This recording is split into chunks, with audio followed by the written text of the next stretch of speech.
एक बार की बात है, रामू किसान की फसल बहुत अच्छी हुई और उसने अनाज के बोरे गधों पर लादे और जंगल के उस पार शहर में बेचने के लिए चल दिया। यदि शाम हो गई तो जंगली जानवरों का खतरा होगा। जंगल में कोई रास्ता नहीं है, ऊपर से दुष्ट शक्तियों का डर अलग है।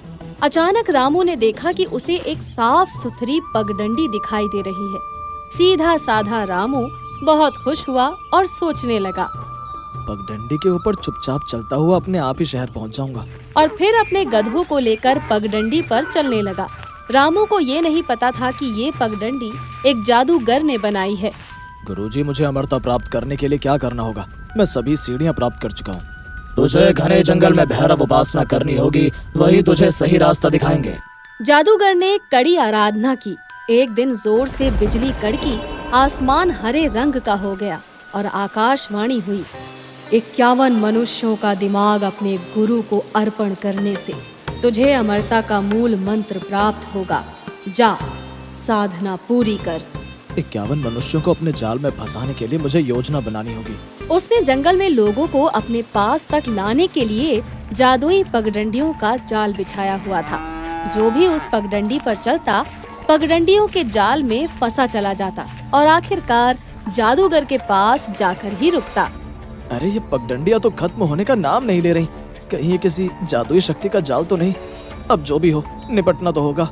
रामू बेचारा पगडंडियों पर चला जा रहा था। शाम का धुंधलका फैलने लगा था और पगडंडी खत्म होने का नाम ही नहीं ले रही थी। तभी रामू को एक महल नजर आया। वो सोचने लगा, आज मैं इस महल में ही आराम कर लेता हूँ, क्योंकि रात में जंगल को पार करना खतरे से खाली नहीं। वो चुपचाप महल की ओर चल दिया। महल के दरवाजे के पास पहुँचते ही दरवाजा अपने आप ही खुल गया। ये देखकर रामू डर गया। ये क्या हो रहा है? यहाँ तो खूबसूरत पलंग बिछा हुआ है। पलंग के पास ही मेज पर खाने की चीजें रखी हुई हैं। इस समय मुझे इनकी जरूरत है। थकान और भूख के कारण वो तुरंत ही मेज पर रखा खाना खाने लगा। बड़ा ही स्वादिष्ट खाना था।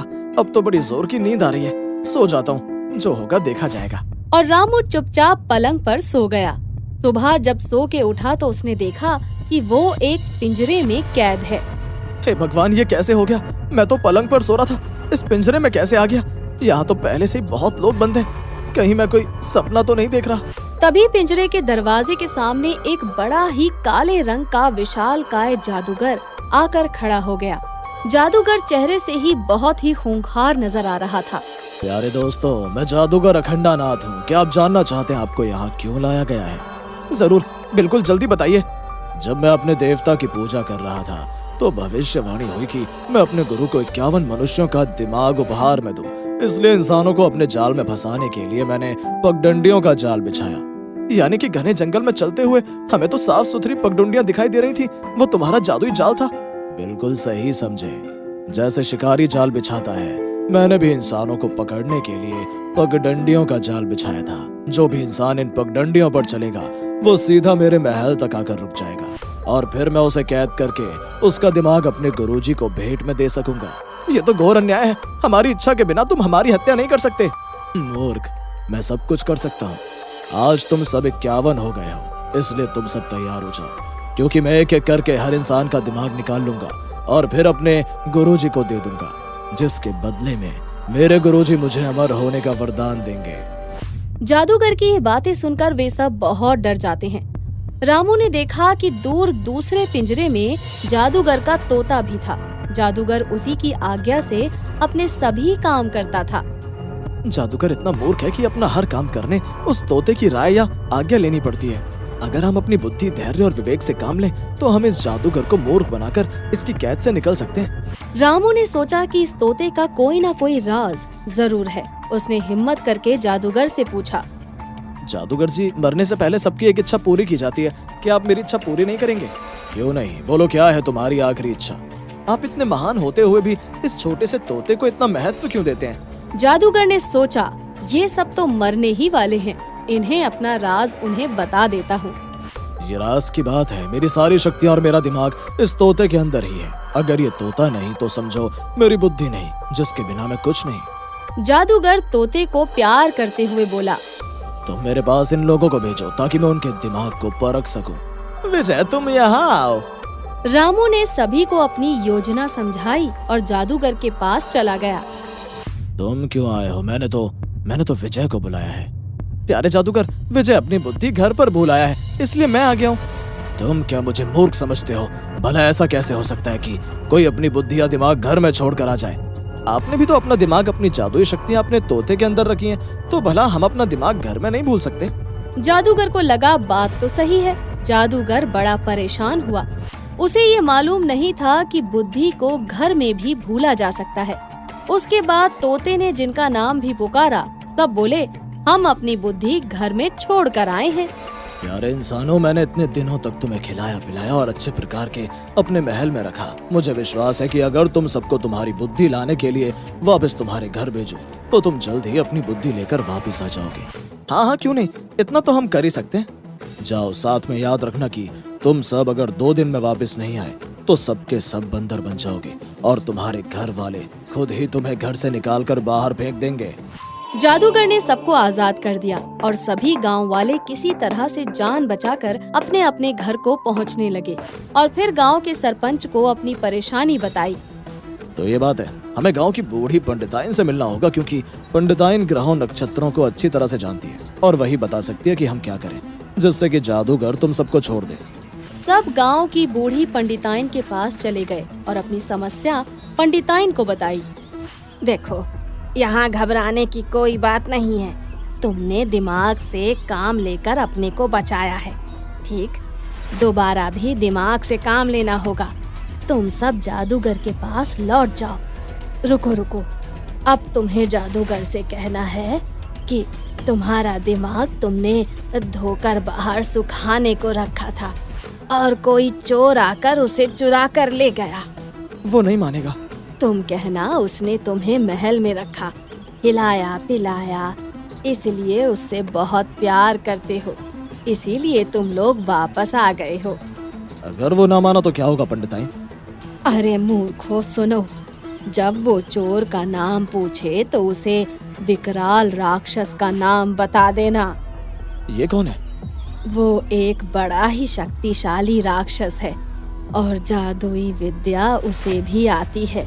जब जादूगर उससे दिमाग वापस लेने के लिए युद्ध करेगा तो मारा जाएगा और तुम अपनी जान भी बचा पाओगे। पंडिताइन की बात सुनकर सबकी जान में जान आ गई और 2 दिनों के बाद वो सब जंगल पहुंच गए। सामने पगडंडियों के जाल बिछे हुए थे। वो सब जादुई पगडंडियों पर चलने लगे और जादूगर के महल में पहुंच गए। उन्होंने पंडिताइन के अनुसार सारी बात जादूगर को बताई। जादूगर को बहुत गुस्सा आया और उसने विकराल राक्षस से युद्ध करने का निर्णय ले लिया। उसने इन सभी लोगों से कहा, मित्रों, तुम सभी यही मेरे पिंजरे में ठहरो। मैं विकराल को मार कर तुम सबके दिमाग लेकर आता हूँ। तब तक तुम यही मेरा इंतजार करो। गांव वालों ने ऐसा नहीं सोचा था कि जादूगर उन्हें वापस पिंजरे में बंद कर देगा और युद्ध करने चला जाएगा। अब गांव वाले बहुत ही ज्यादा घबराने लगे कि भला अब वो कैसे घर वापस जाएंगे। फिर रामू ने ही तरकीब लगाई। जादुई तोते, हम सब बड़े भूखे हैं। हमने सुबह से कुछ भी नहीं खाया। अगर तोता उन्हें कुछ देर के लिए पिंजरे से बाहर निकाल दे तो हम कुछ खा पी कर वापस पिंजरे में चले जाएंगे। ये सब तो खुद ही यहाँ आए हैं, भला भागेंगे क्यों? उसने एक जादू का मंत्र बोला और पिंजरे का दरवाजा खुल गया। पिंजरे का दरवाजा खुलते ही सभी गांव वाले बाहर निकल आए और सब ने मिलकर तोते को कैद कर लिया और उसे एक बोरे में बंद कर दिया। जब वो बाहर निकले तो हैरान रह गए। चारों तरफ पगडंडियों के जाल बिछे हुए थे। उन्होंने इस बात पर ध्यान नहीं दिया कि वे पगडंडियों पर जोर जोर से भागने लगे। जितना भागते वापस जादूगर के महल की ओर पहुंच जाते। आखिरकार उन्हें फिर जादुई तोते की मदद लेनी पड़ी। तोते भाई, आदरणीय छोटे भाई, आइए बाहर आइए। हम लोगों ने आसमान में चील को उड़ते हुए देखा था और आपको बचाने के लिए आपको इस बोरे में बंद कर दिया। अब चील यहाँ से चली गई है, आप बिल्कुल सुरक्षित हैं। अब आप बाहर आइए। तोता भी अपने मालिक की तरह ही मूर्ख था और वो गांव वालों की बातों में आ गया। जब आप बोरे में थे तो जादूगर का संदेश लेकर एक भालू यहाँ आया था और उसने कहा था कि हम सब आपकी सहायता से जंगल से बाहर निकल जाएं और अपने अपने घरों को चले जाएं। ऐसा क्यों? क्योंकि जादूगर और राक्षस विकराल का युद्ध खत्म होने में अभी बहुत समय लगेगा और इतने दिनों तक जादूगर को हमें खिलाना पिलाना पड़ेगा। तोते को ये बात बिल्कुल सही लगी और वो उन पगडंडियों के ऊपर उड़ते उड़ते गांव वालों को गांव के बाहर पहुंचा आया। सबने मिलकर तोते की गर्दन मरोड़ दी। इधर जादूगर भी राक्षस विकराल से युद्ध में हार गया। आखिर तुमने मुझसे युद्ध क्यों किया?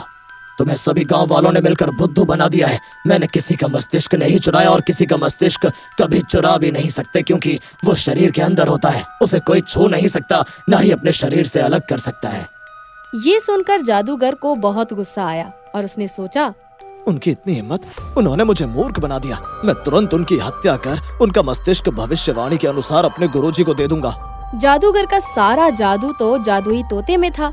जब वो अपने महल वापस आया तो उसने देखा कि वहाँ कोई भी नहीं है, यहाँ तक कि उसका जादुई तोता भी वहाँ नहीं था। जादूगर ने अपनी शक्तियों का इस्तेमाल करना चाहा, पर कुछ नहीं हुआ। ये लोग तो मेरा तोता भी ले गए, मेरी शक्तियाँ समाप्त हो गई। मुझे और जादुई तोते के बिना मैं तो कुछ भी नहीं कर सकता। मूर्ख जादूगर, तू अपनी सारी शक्तियाँ खो बैठा है। तुझे सारी शक्तियाँ फिर से पानी होंगी। हार के वो वापस अपने गुरु के पास चला गया और फिर से विद्या सीखने लगा। रामू की अपनी बहादुरी और बुद्धिमानी के कारण गांव के लोगों ने अपना जीवन बचा लिया।